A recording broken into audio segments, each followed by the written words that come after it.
Good morning, community. My goodness, it is a brisk morning. We have a heavy frost. It's about 32 degrees. We're going to warm up today. I have the canner going this morning with some chicken in it.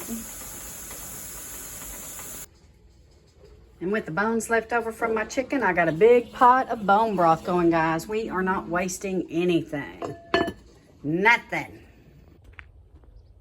So with all that activity going on in the kitchen, guys, I turned $3.90 into about 18 pints of 18 pints of canned chicken broth, and now I've got bone broth going, which is going to give me 8 pints. So I got 8 pints in the canner, and I'll get about 8 pints out of the bone broth that I'm making in the crock pot.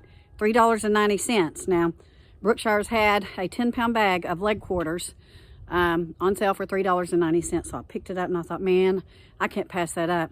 So that is going to generate 16 pints of edible goodness that's going to be in our back pantry for this year. Our tomato seed starts are looking fantastic up here. So we're excited about these. And in spite of that terrible freeze that we got, some of my carrots are still looking really good. So we got to get these pulled because I need to go ahead and start some more so that we'll have fresh carrots in the spring and early summer. So there's a lot in here. Holy moly, that's a beautiful one. Let's see. Oh, yeah. Yeah, they're not mushy. Yeah, they look great. I was really afraid I was going to lose a lot of these guys. Oh, but praise the Lord, we didn't. So I'll probably can some of these, and I'll probably freeze dry some to make some veggie powder, because our veggie powders are really coming in handy when we need to get a big intake. Like right now, lots of viruses are going around, and we need to kick it up a bit with our fresh vegetables in our diet. And I can do a veggie powder mix and some juice and get quite a bit of my needed vitamins and minerals just by doing that. Some of them are small. I'll give those to the chickens. But the bigger ones, I'll clean up and figure out a way, which way I'm going to store. I do know that I'll freeze dry some and powder them up, because we can make some carrot juice, which is rich in vitamin A and K. And you can see this soil is looking really good. This is as a result of the mycorrhizal fungi. And so this soil, we dusted these seeds before we planted them, and it really, really, really helps your plants, and it helps build our soil. And this is probably our 3rd season doing it, maybe 4th. Looking good, guys. So we went to the Fort Worth Stock Show and Rodeo yesterday. One of my most favorite things to do, as you all know. I'll show some pictures here at the end of my video. We absolutely have such a great time there, and it's just good old people out there. So yeah, some of these are little nublets, but that's okay, because I'll replant and get us a late spring, early summer harvest.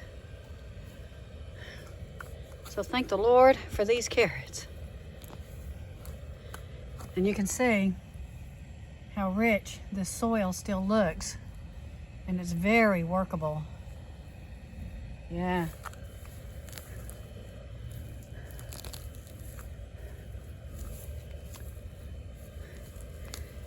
So we're getting our seed starts ready to go. As you can see, we got those tomatoes going, peppers, and we'll be starting herbs this week. Holy moly. We'll be starting our herbs this week. And because we want this little high tunnel to be nothing but herbs. We're gonna grow a lot of medicinals, guys, and a lot of culinary herbs, because we want to have flavor and we want our medicinals. One thing that we're gonna be growing this year is moringa, believe it or not. I had one of our friends, one of our subscribers, stop by yesterday, or day before yesterday, and dropped us off some beautiful moringa seeds. So we're gonna try to grow some of that, because we really think that medicinals are gonna become very important to us in the coming years. You know, a lot of our pharmaceuticals are made from plants, and then they do some things to them. And so we want to make sure to have teas and medicinals on hand for this coming year, or for this new year that we have. Now these little, these might be good to freeze dry, slice them up.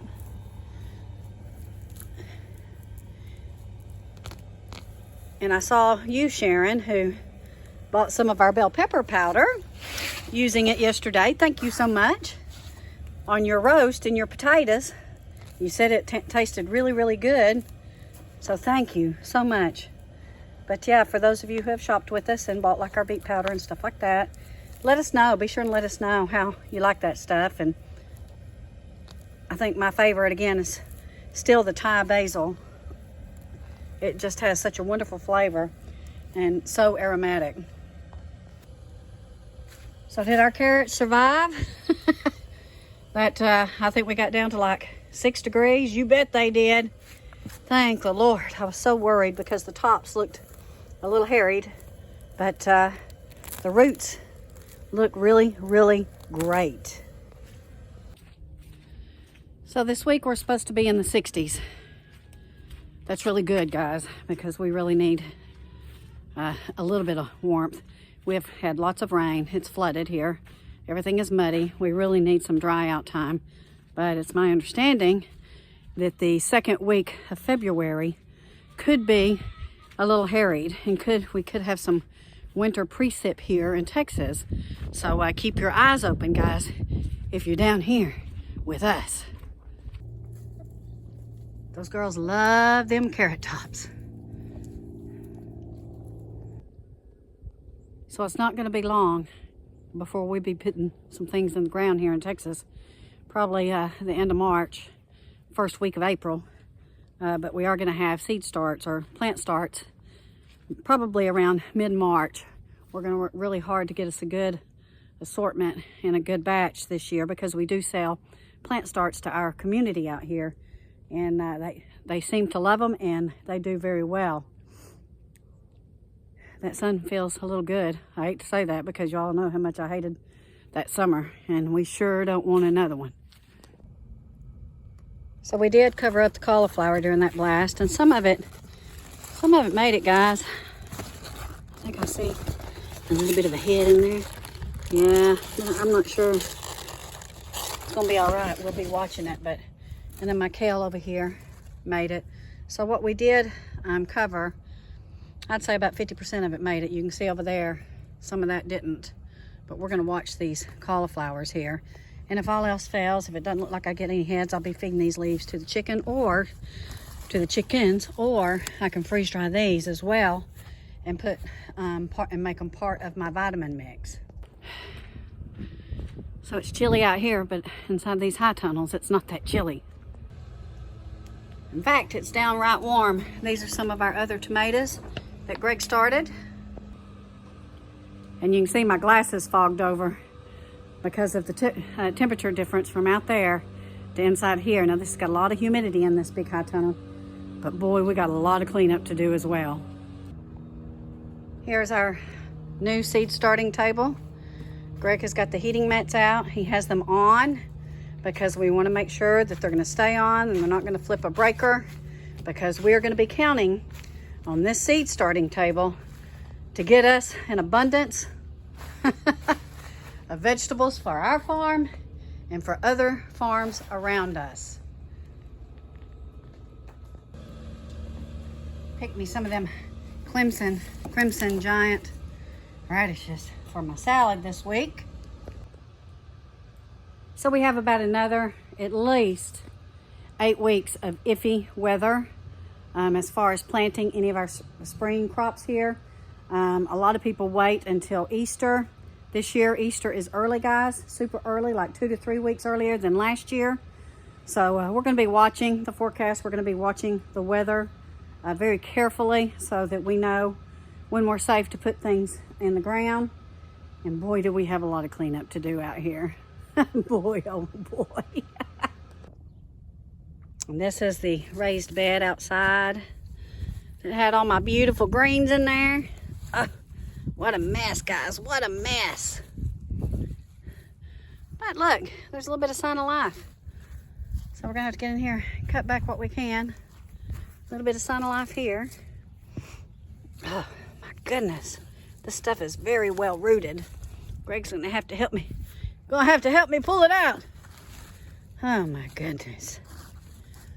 Boy, that cold front did a number on us, didn't it? And look at all this standing water that we have. All the properties around us look like this. You can see over there, just standing water everywhere. Now we knew that this El Nino year was going to give us a wetter winter, and it sure has. True to its name, it's given us a wet winter, but there's talk of it starting to subside and starting to go away. Question is it going to throw us back into a La Nina pattern or a more neutral pattern? And we are praying for a neutral pattern. So I got my chicken canning finished up. Gonna go take those out of the canner, and then I'll let my bone broth cook for a couple of days, and I'll can that up. So again, I'm gonna get 16 quarts. Sorry guys, 16 quarts. No, pints. I'm gonna get 16 pints for $3.90 worth of chicken to put in my pantry, guys. And this is the year to do it. It's an election year.